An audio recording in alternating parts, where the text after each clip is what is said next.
Hello guys, welcome to another video of machine design. और आज की वीडियो में हम डिस्कस करने जा रहे हैं कुछ और इंपॉर्टेंट टर्मिनोलॉजीज जैसे कि फटीग एंड इंड्योरेंस लिमिट।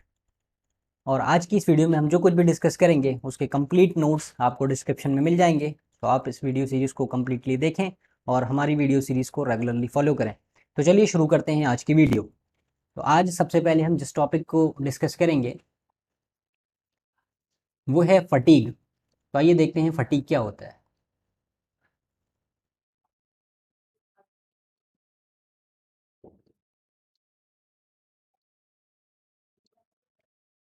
तो जैसे अगर हम इसकी डेफिनेशन लिखना चाहें तो हम कुछ ऐसे लिख सकते हैं,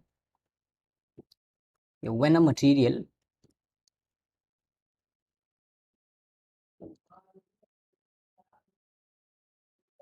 is subjected to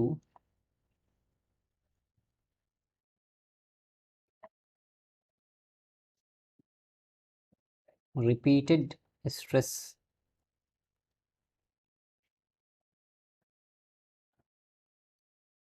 then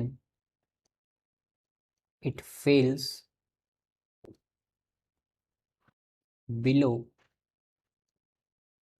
the yield stress.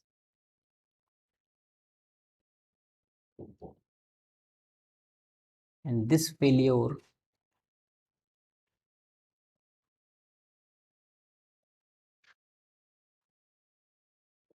is known as fatigue. इसी को हम कहते हैं फटीग। अब फटीग होने के पीछे जो रीज़न होता है वो ये होता है कि आपका जो स्पेसिमेन है उसमें कोई क्रैक फॉर्मेशन हो गई है। और वो क्रैक ऐसी है जो कि प्रोग्रेसिव इन नेचर है, यानी वो उसका जो मैग्नीट्यूड है, वो जो क्रैक का जो साइज है वो कम्प्लीटली वो रेगुलरली बढ़ रहा है। क्रैक का जो साइज है वो रेगुलरली बढ़ रहा है। तो ये एक इम्पॉर्टेंट वजह होती है फटीग होने की। और फटीग फटीग फटीग के पीछे जो रीज़न है वो है क्रैक। और ये क्रैक जो होता है ये बहुत ज़्यादा स्मॉल होता है, यानी माइक्रोस्कोपिक साइज का होता है। तो ये क्रैक जो होता है धीरे धीरे बढ़ता रहता है और इसी की वजह से फटीग हो जाता है। और इस क्रैक फॉर्मेशन के पीछे जो चीज़ रिस्पॉन्सिबल है वो है आपकी रिपीटेड स्ट्रेस। तो एक फिगर ड्रॉ करते हैं जिसमें हम देखेंगे कि ये रिपीटेड स्ट्रेस क्या होती है।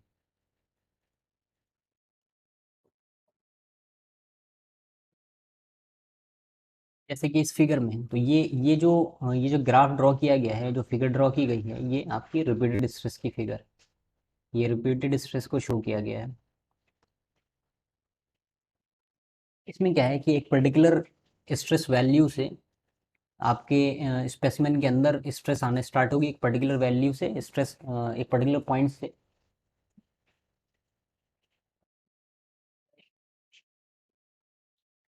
वो करिए आपके पास कोई स्पेसिमेन है, कोई कंपोनेंट है, और उस कंपोनेंट में स्ट्रेस का मैग्नीट्यूड जो है वो ग्रेजुअली राइज कर रहा है, धीरे धीरे बढ़ रहा है। और एक पॉइंट पर जाकर ये मैक्सिमम हो जाता है।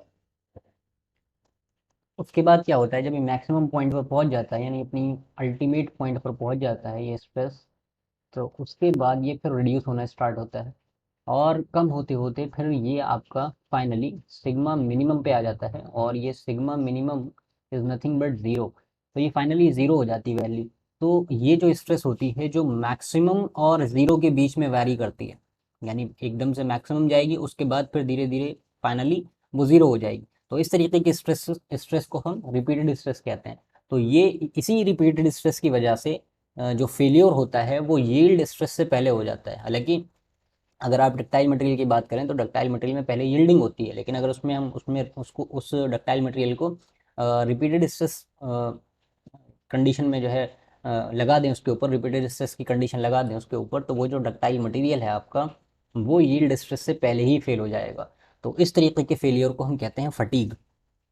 और अब यहाँ पर कुछ इंपॉर्टेंट टर्म, तीन इंपॉर्टेंट टर्म्स दिख रहे हैं हमें यहाँ पर, जिसमें से एक सिग्मा एम है जो कि है mean stress, sigma max is the maximum stress, sigma min is the minimum stress. Now sigma M sigma m is nothing but the average of sigma max and sigma min.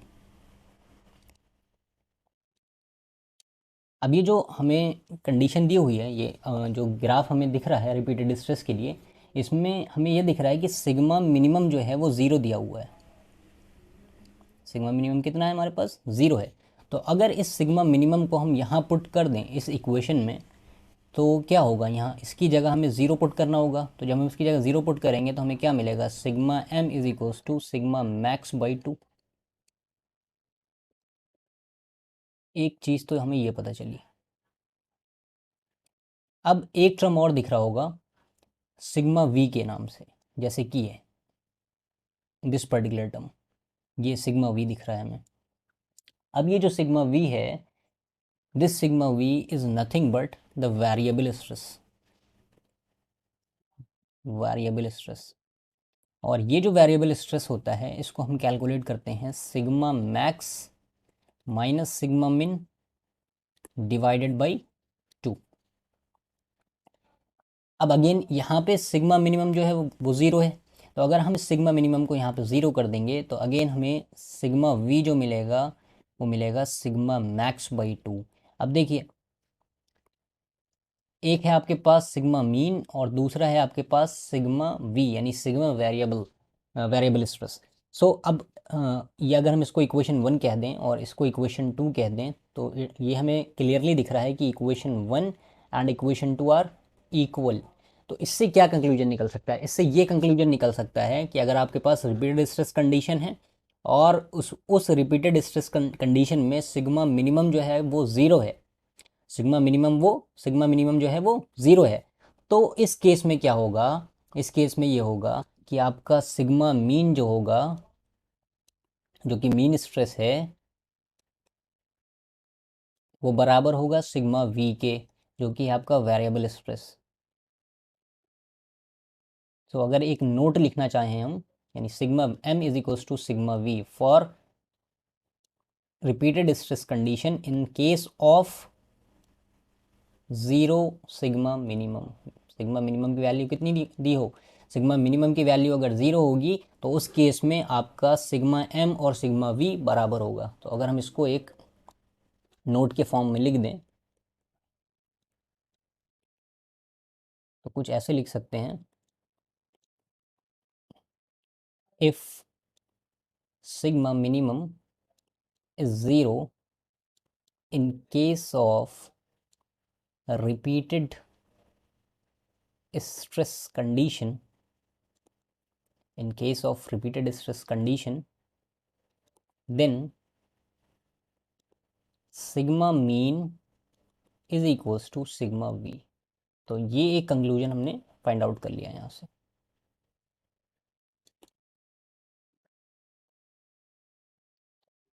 So guys, अब move करते हैं another important term की तरफ, जो कि है आपकी endurance limit. तो आइए देखते हैं कि एंड्योरेंस लिमिट क्या होती है। एंड्योरेंस लिमिट,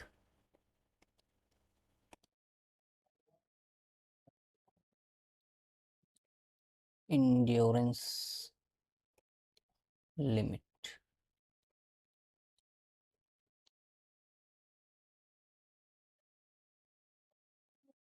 तो गाइस, एंड्योरेंस लिमिट को हम ऐसे डिफाइन कर सकते हैं कि कंप्लीटली रिवर्स बेंडिंग स्ट्रेस की वो मैक्सिमम वैल्यू जो कि एक स्टैंडर्ड पॉलिश्ड स्पेसिमेन बेयर कर सकता है, बर्दाश्त कर सकता है विदाउट एनी फेल्योर, यानी बगैर ब्रेकेज के, बगैर फेल हुए कोई स्टैंडर्ड स्पेसिमेन, और स्टैंडर्ड स्पेसिमेन भी पॉलिश्ड स्पेसिमेन होना चाहिए आपका।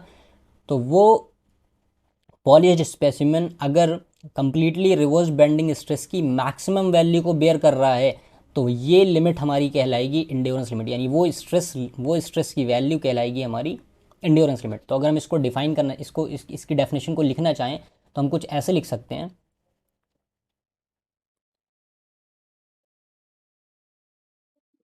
It can be defined as the maximum value of completely reversed bending stress which a standard polished specimen withstand without any failure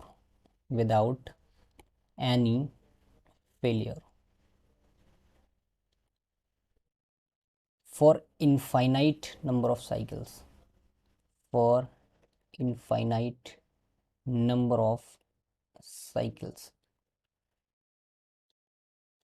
and this cycle generally considered as 10 to the power 7 cycles। भाई अब समझते हैं कि ये endurance limit क्या होती है, मतलब ये जो डेफिनेशन लिखी है इसका मतलब क्या है। तो इसमें सबसे पहले हमें देखना होगा कि रिपीटेड स्ट्रेस क्या होती है। तो सबसे पहले हम एक फिगर ड्रॉ कर लेते हैं, ग्राफ प्लॉट कर लेते हैं। तो देखिए गाइस, हमने एक ग्राफ प्लॉट किया है। इस ग्राफ में क्या है, कम्प्लीटली रिवर्स्ड स्ट्रेस को शो करने की कोशिश की गई है। तो इसमें आप देख रहे होंगे कि एक साइकिल बनी हुई है और उस साइकिल में ये वाला जो स्ट्रेस है ये आपकी मैक्सिमम स्ट्रेस है, ये सिग्मा मैक्स है, और ये जो है इस पॉइंट पे जो स्ट्रेस है ये है सिग्मा मिन, यानी कि मिनिमम स्ट्रेस। तो ये आपकी मीन लाइन है, इसको हम कह सकते हैं आपका ज़ीरो, और इसके ऊपर जितनी भी वैल्यू होंगी सारी पॉजिटिव हैं। तो ये जो स्ट्रेस होगी हम इसको कह सकते हैं कि ये टेंसाइल स्ट्रेस होगी, यानी इस पॉइंट से लेकर के और इस पॉइंट तक की जो स्ट्रेस होगी इसको हम कह सकते हैं कि ये टेंसाइल स्ट्रेस होगी।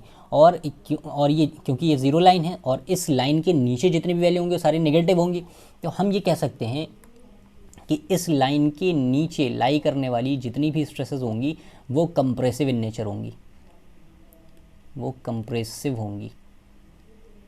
ओके, सो अब आपसे ये कहा जाए कि इस पर्टिकुलर केस के लिए आपको सिग्मा मीन निकालना है, तो हम जानते हैं कि सिग्मा मीन जो होता है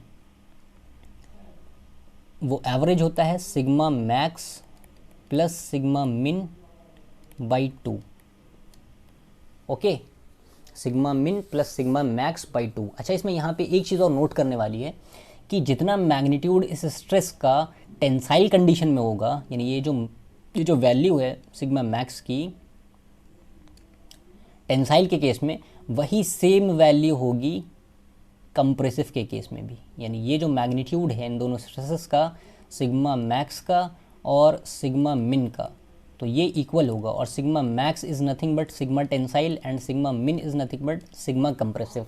तो इन दोनों का मैग्नीट्यूड आपस में बराबर होगा। अब जब मैग्नीट्यूड इक्वल होगा तो सिग्मा मैक्स को हम लिख सकते हैं सिग्मा टी और सिग्मा मिन को हम लिख सकते हैं सिग्मा सी और सिग्मा बाई 2, और again sigma T as it is रहेगा।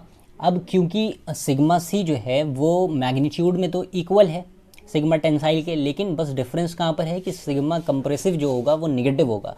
तो हम इसको ये लिख सकते हैं plus of minus sigma T divide by 2। तो यहाँ से हमें सिग्मा मिन जो मिलेगा वो ज़ीरो मिलेगा। तो रिपीटेड कंप्लीटली रिवर्स्ड स्ट्रेस के केस में जो आपकी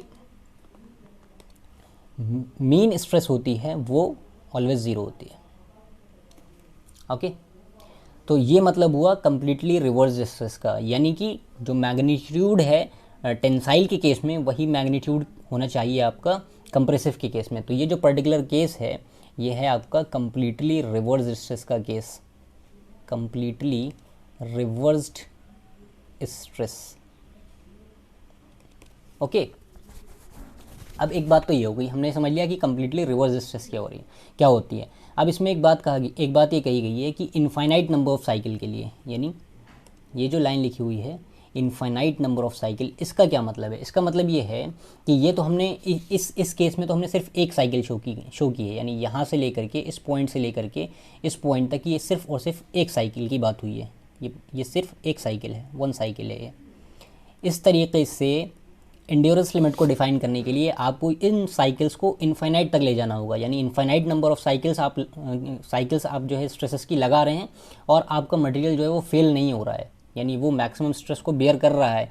तो वो जो मैक्सिमम स्ट्रेस होगी जिसको वो बियर कर रहा है विदाउट एनी फेल्योर, वो कहलाएगी इंड्योरेंस लिमिट। तो इनफाइनाइट नंबर ऑफ साइकिल का मतलब ये है कि जो ये एक साइकिल है, यहाँ पर जो शो की गई है एक साइकिल है, लेकिन आपको जो साइकिल कंसीडर करनी है इंड्योरेंस लिमिट को डिफाइन करने के लिए वो इनफाइनाइट नंबर ऑफ साइकिल है।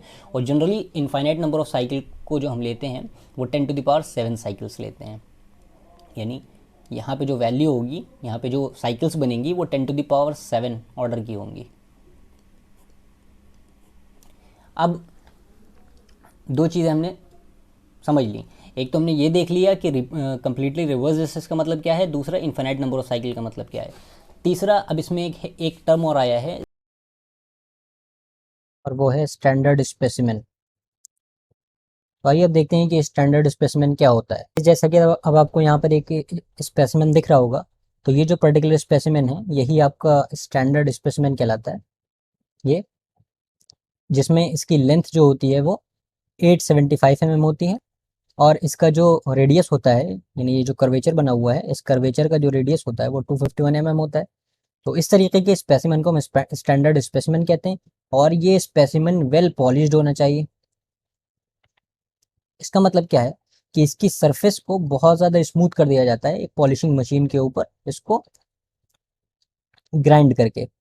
एक पॉलिशिंग मशीन होती है, उस पॉलिशिंग मशीन के ऊपर इसको जो है इसकी सरफेस को ग्राइंड किया जाता है और इसकी सरफेस को बहुत ज़्यादा स्मूथ बनाया जाता है, जिससे ये इसका जो सरफेस होता है वो मिरर लाइक हो जाता है, शीशे की तरह। तो इसी को हम कहते हैं पॉलिश किया हुआ सरफेस।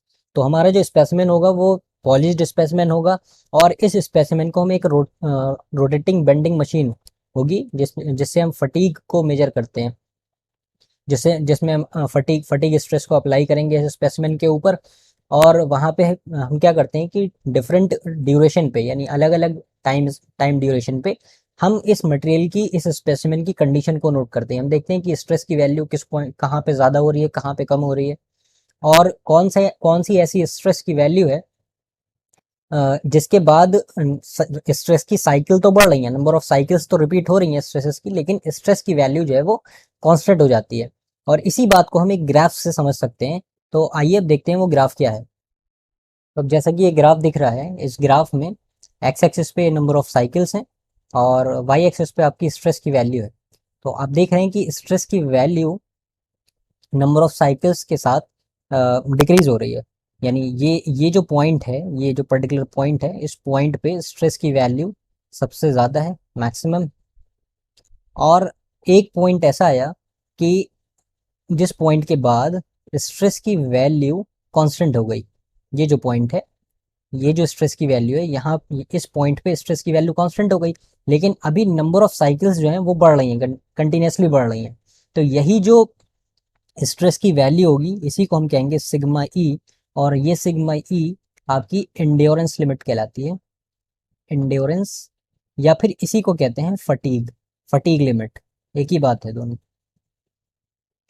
और इस तरीके से इस स्पेसिमेन के अंदर हम 10⁻7 साइकिल्स अप्लाई करते हैं स्ट्रेसेस की, और ये as a infinite cycle consider की जाती है।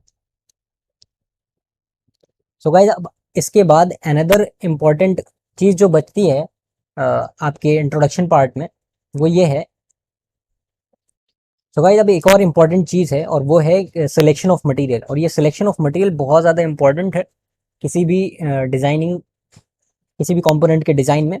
और ये एक ऐसा टास्क है जो बहुत ज़्यादा चैलेंजिंग है, क्योंकि मटेरियल को सिलेक्ट करना कोई आसान नहीं है। और मटेरियल आपका ऐसा होना चाहिए कि जो आपकी रिक्वायरमेंट है वो उसको फिलफिल कर सके, और जो आपका डिज़ायर्ड आउटपुट है वो आप उस मटेरियल को यूज़ करके हासिल कर सकें। तो जो ऑर्गेनाइजेशन है, उस ऑर्गेनाइजेशन ने आपको एज अ डिज़ाइन इंजीनियर इसीलिए रखा है कि आप सारी चीज़ों को ऑप्टिमाइज कर सकें। और गाइस, जब हमने अब इससे पिछली वीडियोस में हमने डिस्कस किया था कि एक ऑप्टिमम डिज़ाइन का मतलब क्या होता है। वो डिज़ाइन जिसके अंदर हमने दो पैरामीटर डिस्कस किए थे, एक था कॉस्ट और दूसरा था टाइम। तो ऐसी डिज़ाइन जिसके अंदर कॉस्ट भी कम हो जाए और टाइम भी कम यूटिलाइज हो, तो वो आपकी ऑप्टिमम डिज़ाइन होती है। तो कोई भी डिज़ाइनर जो होता है उसका मेन टारगेट यही होता है कि वो जो डिज़ाइन करे किसी भी कंपोनेंट की, वो ऑप्टिमम डिज़ाइन हो। और इस ऑप्टिमम डिज़ाइन को करने के लिए मटेरियल का सिलेक्शन क्राइटेरिया बहुत ज़्यादा इंपॉर्टेंट है। तो आइए देखते हैं कि मटेरियल को कैसे सिलेक्ट करना। सो मटेरियल का जो सिलेक्शन क्राइटेरिया होता है वो कुछ फैक्टर्स के ऊपर, कुछ पैरामीटर्स के ऊपर डिपेंड करता है। तो आइए देखते हैं कि वो फैक्टर्स क्या होते हैं। तो नंबर वन फैक्टर जो कंसीडर किया जाता है मटेरियल को सिलेक्ट करते वक्त, वो है अवेलेबिलिटी ऑफ द मटेरियल। यानी जो भी मटेरियल आप सिलेक्ट करने जा रहे हैं वो मटेरियल रेडिली अवेलेबल होना चाहिए मार्केट में। यानी ऐसा ना हो कि आपने ऐसा मटेरियल सिलेक्ट कर लिया जो मार्केट में इजीली अवेलेबल नहीं होता, या अवेलेबल तो है लेकिन उसकी शॉर्टेज बहुत ज़्यादा रहती है। तो जब आपको रिक्वायरमेंट होगी तब आपको वो नहीं मिल पाएगा। तो इसलिए हमेशा मटेरियल, वो मटेरियल सिलेक्ट करना चाहिए जो आसानी से अवेलेबल हो और आपकी रिक्वायरमेंट को ईजिली फुलफिल कर सके। Second, material should adopt the working और सर्विस एनवायरनमेंट। यानी आपका मटेरियल ऐसा होना चाहिए जो आसानी से आपके वर्किंग और सर्विस एनवायरनमेंट को अडॉप्ट कर ले। यानी ऐसा ना हो कि सपोज करिए कि आपकी वर्किंग कंडीशन ऐसी है कि वहाँ पे टेम्परेचर जो है वो बहुत ज़्यादा होता है, तो आपका मटेरियल ऐसा होना चाहिए कि वो ज़्यादा टेम्परेचर को बेयर कर सके। या कभी कभी क्या होता है कि आपने ऐसा मटेरियल सिलेक्ट कर लिया जो हाई टेम्परेचर पे अपनी प्रॉपर्टीज को लूज कर देता है, सपोज करिए सॉफ्ट हो गया वो, तो अब वो मटेरियल जो था वो वेस्ट हो गया। तो ऐसा मटेरियल नहीं होना चाहिए। मटेरियल ऐसा होना चाहिए जो आसानी से वर्किंग कंडीशन को अडॉप्ट कर ले ना। तीसरा पैरामीटर जो है वो है बहुत ज़्यादा इंपॉर्टेंट, और वो है कॉस्ट ऑफ मटेरियल। तो ये कॉस्ट ऑफ मटेरियल बहुत ज़्यादा इंपॉर्टेंट है। हमने अपने पिछली वीडियोस में भी डिस्कस किया था कि टाइम एंड कॉस्ट ये बहुत ज़्यादा इंपॉर्टेंट पैरामीटर होते हैं। तो कॉस्ट क्यों क्यों कॉस्ट कॉस्ट को कंसीडर करना ज़रूरी है, क्योंकि आप चीज़ों को, आप डिज़ाइन को ऑप्टिमाइज़ करना चाह रहे हैं। एज ए डिज़ाइन इंजीनियर आपका काम है कि आप डिज़ाइन को ऑप्टिमाइज़ करें, और ऑप्टिमाइज़ का मतलब ये है कि उसमें कॉस्ट भी कम कम लगे। तो सपोज करिए कि जैसे हम एग्जांपल लेते हैं इलेक्ट्रिकल कंडक्टिविटी की। जैसे कि आपको इलेक्ट्रिसिटी को कंडक्ट करवाना है, तो आप कॉपर ही को क्यों यूज़ करते हैं, आप सिल्वर को भी यूज़ कर सकते हैं ना, क्योंकि सिल्वर तो एक ऐसा मटेरियल है जो करंट को इजीली फ्लो करवा देता है, इलेक्ट्रिसिटी का अच्छा कंडक्टर है, गुड कंडक्टर है। लेकिन हम कॉपर को क्यों यूज़ करते हैं? तो वजह यही है कि सिल्वर जो होता है वो कॉस्टली होता है, और कॉपर आपका जो होता है सिल्वर के मुकाबले इकोनॉमिकल होता है। तो हम हमेशा ऐसे मटेरियल की तरफ जाएंगे जो इकोनॉमिकल होगा, यानी हमारी प्रॉपर्टीज भी फुलफिल हो जाएं और इकोनॉमिकल भी हो। हम कभी भी कॉस्टली मटेरियल की तरफ नहीं जाएंगे, हम ऐसे मटेरियल को सिलेक्ट करेंगे जो हमारे इकोनॉमिकल हो, हमारे डिजायर्ड आउटपुट को फुलफिल कर सके। सो गाइज, आज की वीडियो में इतना ही। उम्मीद करते हैं कि आपको आज की वीडियो पसंद आई होगी, और इस वीडियो के कंप्लीट नोट्स आपको डिस्क्रिप्शन में मिल जाएंगे। सो गाइज, आप इस वीडियो सीरीज को रेगुलरली फॉलो करें। Thank you and keep watching.